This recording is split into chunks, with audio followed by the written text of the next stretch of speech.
Assalamualaikum warahmatullahi wabarakatuh. Selamat berjumpa kembali dengan saya Fatma Lestari pada kuliah Toksikologi Industri.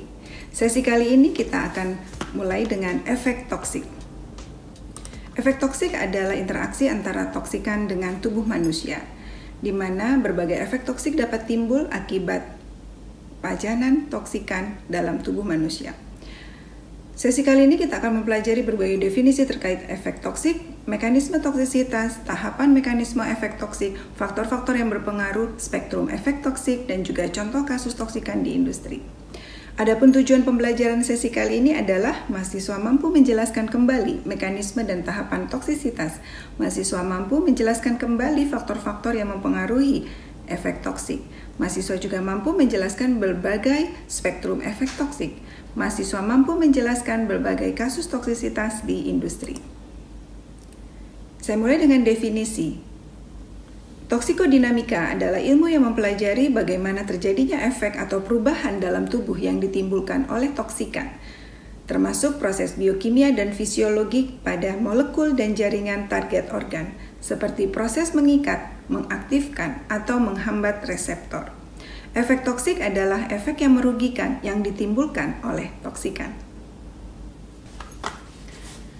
Berikut ini akan kita bahas mengenai tipe-tipe aksi toksik.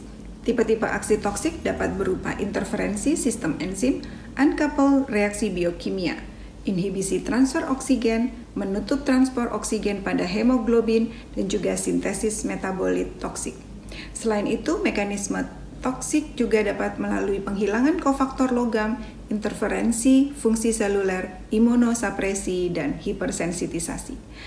Iritasi jaringan juga dapat terjadi, toksisitas pada sel, dan juga sekuestrasi atau deposit toksikan. Mekanisme toksisitas dan contoh toksikan di industri, contoh-contohnya adalah sebagai berikut. Misalnya organofosfat, nerve agents, ini melalui mekanisme aksi interferensi dengan enzim secara inhibisi. Contoh lainnya yaitu karbon tetraklorida, bromobenzen, asetaminofen, dan juga kadmium melalui uncoupling reaksi biokimia. Contoh lainnya dapat disajikan pada tabel berikut.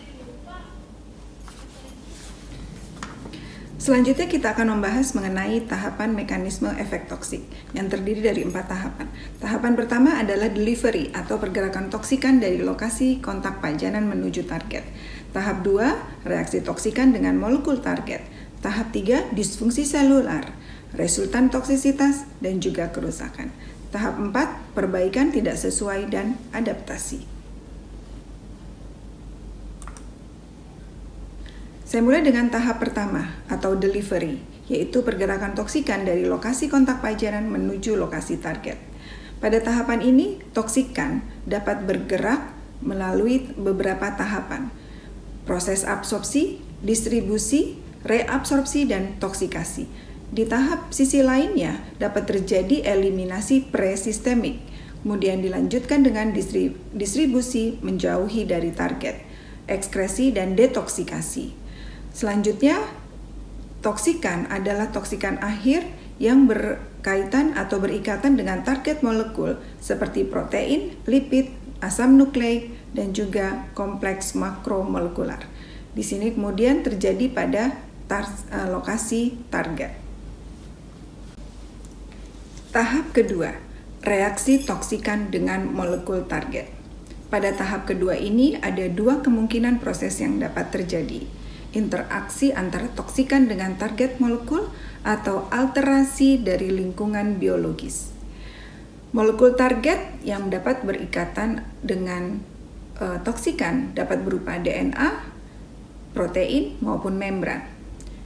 Jenis reaksi yang terjadi bisa berupa ikatan non-kovalen ataupun ikatan kovalen, penghilangan hidrogen, transfer elektron, dan juga reaksi enzimatik.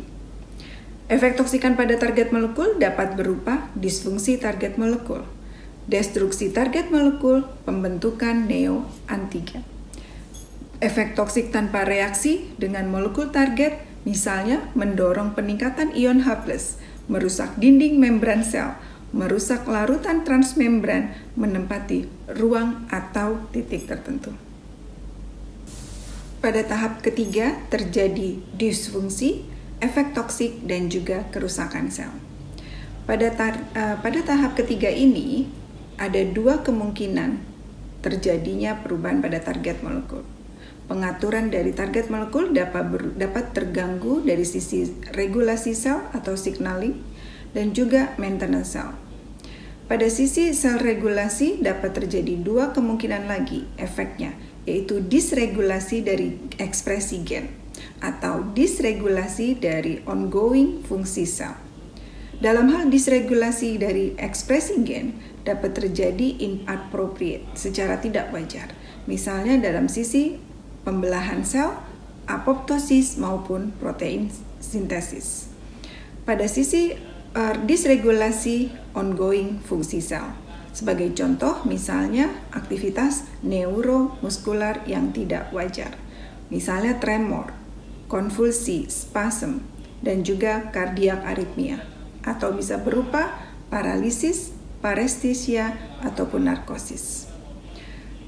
Pada sisi cell maintenance dapat terjadi impaired internal maintenance ataupun impaired external maintenance. Pada impaired internal maintenance bisa terjadi kerusakan pada ATP sintesis atau kegagalan pada ATP sintesis, gangguan pada CA2+ regulasi, protein sintesis, microtubular function, dan juga fungsi membran, sehingga mengakibatkan cedera pada sel atau kematian pada sel.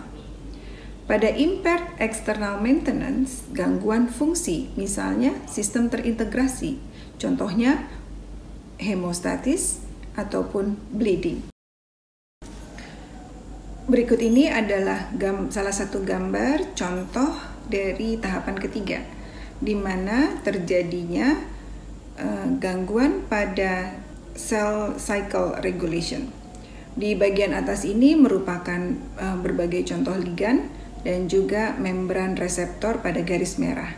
Di dalamnya terdapat berbagai proses terjadinya gangguan pada regulasi siklus sel yang menghasilkan mitosis pada sel dan juga apoptosis. Mekanisme disfungsi sel dapat mengakibatkan gangguan pada DNA atau kerusakan pada DNA, kemudian stimulasi adanya reseptor kematian, dan juga insult dari mitokondria, di mana setelah melalui berbagai proses akan dapat menyebabkan sel tetap dapat hidup, atau jika terjadi apoptosis dapat terjadi dan juga dapat terjadi nekrosis. Tahap keempat yaitu tahap perbaikan. Pada tahapan ini dapat terjadi perbaikan molekular, perbaikan di tingkat sel, dan juga perbaikan pada jaringan atau tisu. Perbaikan pada molekuler dapat berupa perbaikan protein, lipid perbaikan, dan juga repair DNA. Perbaikan pada tingkat sel dapat berupa autofagi, regenerasi kerusakan akson. Pada perbaikan jaringan atau tisu dapat berupa apoptosis, proliferasi, regenerasi jaringan, penggantian matriks ekstraseluler, dan juga reaksi samping cedera jaringan.